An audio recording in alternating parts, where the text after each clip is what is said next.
Good evening. नमस्कार friend. आज हम आप लोगों के लिए बधाई सुनाने जा रही हूँ। आगे माई ढून मुन होरी लाजना मालेल कहिया। आगे माई ढून मुन होरी लाजना मालेल कहिया। आगे माई बाबा के बांस के बढ़ावे लैहा। आगे माई बाबा के बांस के बढ़ावे लैहा। आगे माई दादी के गोद में खेलाना लैहा। आगे माई दादी के गोदी में खेलाना लैहा। आगे माई ढून मुन होरी लाजना मालेल कहिया।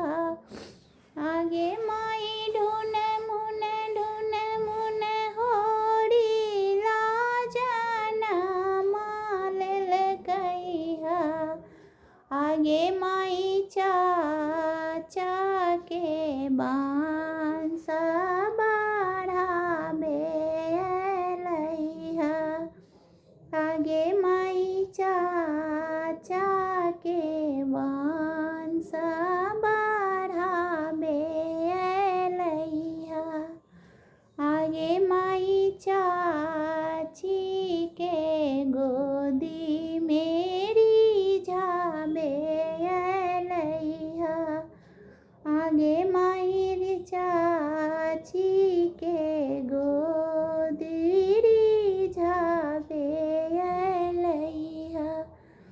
आगे माई ढून मुन होरी लाजना मालेल कहिया।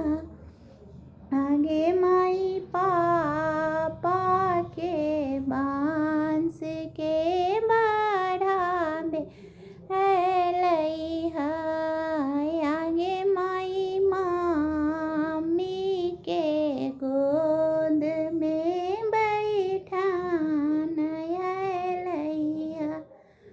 आगे माई पापा के बांस बढ़ावे लैहा।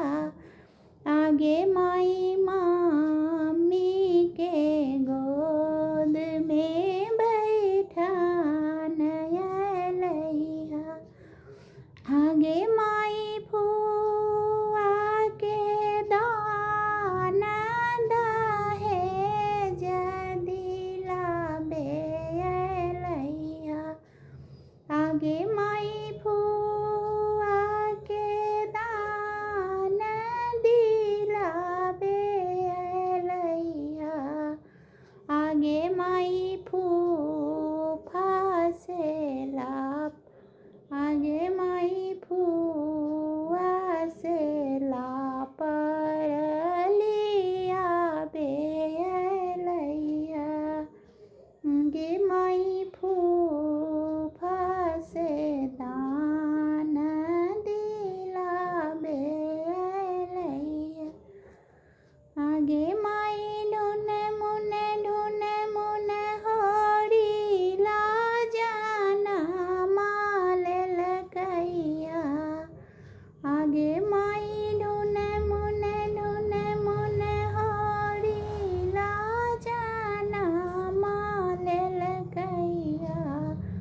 आगे माई फूफा के दहेज दिलावे लैहा।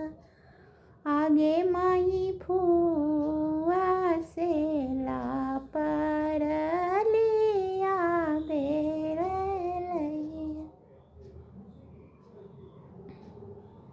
आगे माई ढून मुन होरी ला जाना हम लेल कहिया। कैसन लागल अहाँ सबके ई गाना? अच्छा लागल हो तो लाइक सब्सक्राइब एवं कमेंट जरूर करें।